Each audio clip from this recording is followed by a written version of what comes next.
Hey everyone, welcome back to our channel. If you're new here, please subscribe. I'd really love that. If you're returning, how you doing?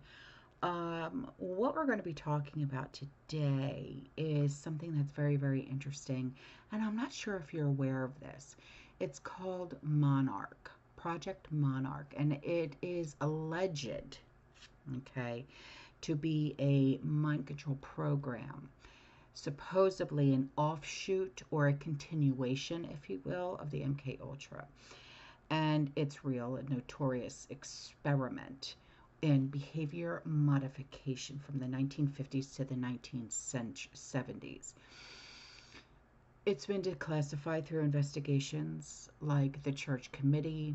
It involved substances, dosings, hypnosis, sensory deprivation, and other methods to manipulate mental states, often without consent. Now, Monarch, though, it takes it a step further in the public imagination.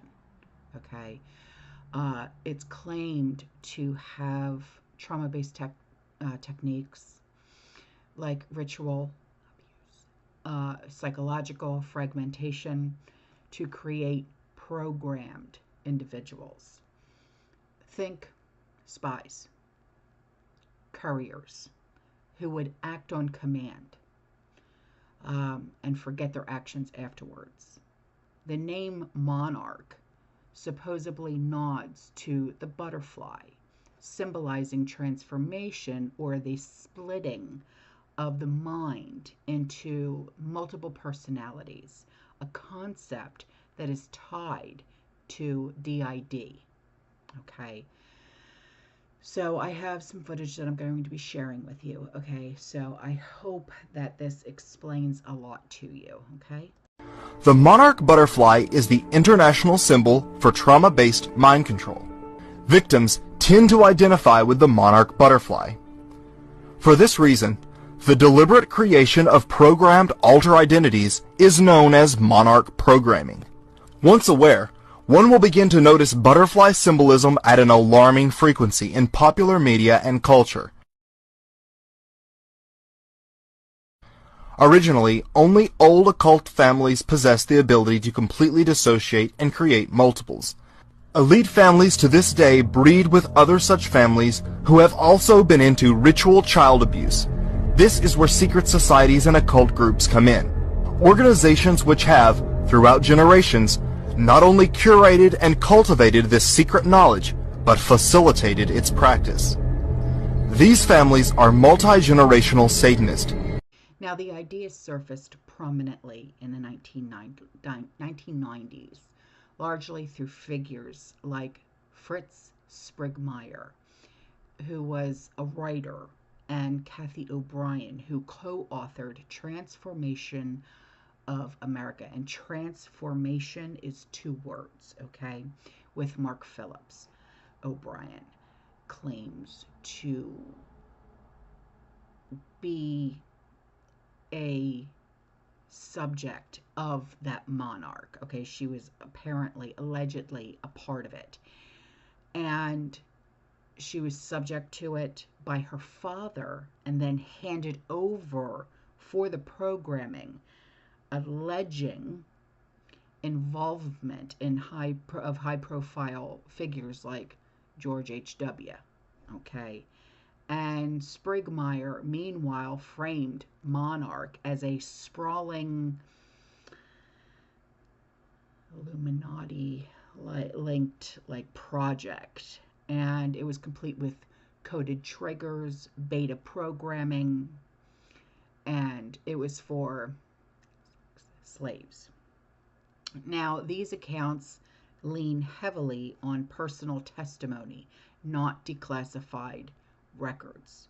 And scholars like Michael Barkin dismiss them as sensational, pointing to numerous inconsistencies and no corroborating evidence. Now, historically, there's no smoking gun, but it's funny how all these conspiracy theories, they end up coming true, right? And records there's about 20,000 pages of records. Survived partial destruction in 1973 by CIA Director Richard Helms and were released via FOIA requests. And they detail 149 sub-projects, including substance tests, hypnoses, but none mention Monarch explicitly. And some speculate it could tie to MK Search. It's a 1964 successor of the Ultra, which focused on truth serums, or Subproject 54, which is the Navy's perfect concussion memory eraser effect. But that's conjecture. Now, the CIA's own FOIA archives, like the Crest collection, they don't name Monarch, and mainstream historians like John D. Marks in the Search for the Manchurian Candidate stick to verified programs without branching into this territory. I'm a survivor of CIA, MK Ultra, mind control, multi-generational Project Monarch. And it was very traumatic, very systematic, torturous mind control project that I was raised in that was being sanctioned by a criminal faction of the government that was a shadow government. They were behind the scene ushering in what Adolf Hitler and George Bush termed the New World Order. And a local politician, Gerald Ford, is the one who thrust me into the CIA's MK Ultra project. It was going on ever since. As his political career escalated, so did mine, until I was used on a White House, Pentagon level, delivering messages to various government leaders and drug lords and working CIA, black ops, drug operations, human trafficking operations. And yes, I do smile today because I got to wake up to the good side of life. I got to wake up to see that good people do exist in this world, and that's why I'm speaking out today, because there's so many people who are ready for this information, ready for this truth, and realize that the kind of MK Ultra mind control experience has now been unleashed on a global scale on all of humanity for ushering in this global slave society that we're all experiencing today.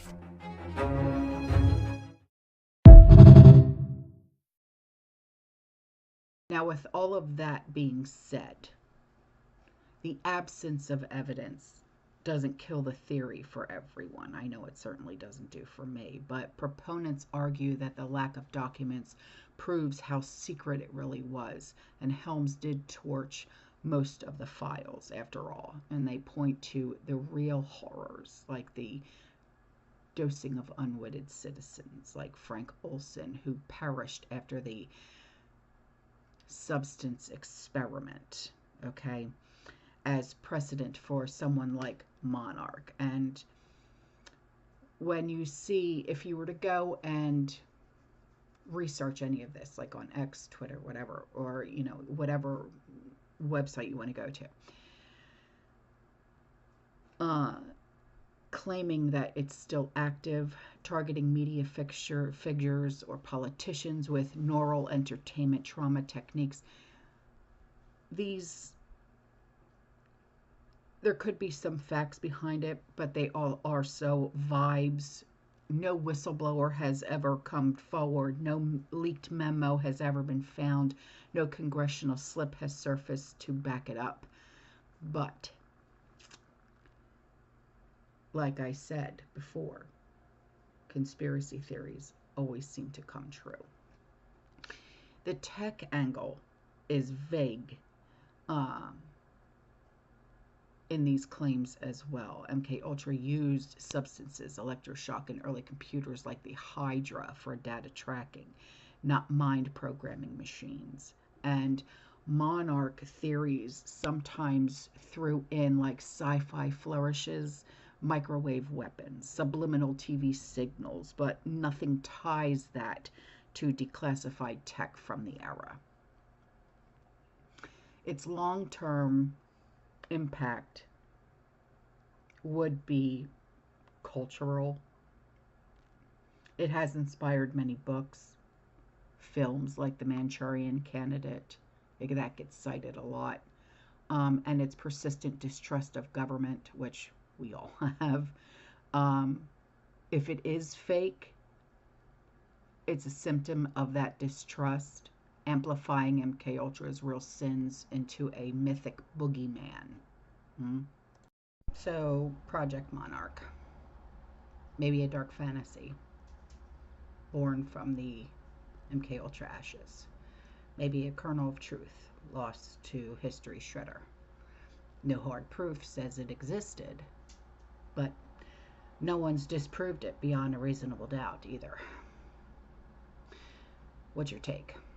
Chasing shadows or something more? Hmm? Let's discuss this, okay? I'll see you guys in the next one. You stay safe, you stay positive, you keep prepping. And as always, fear less. Yes? Ciao.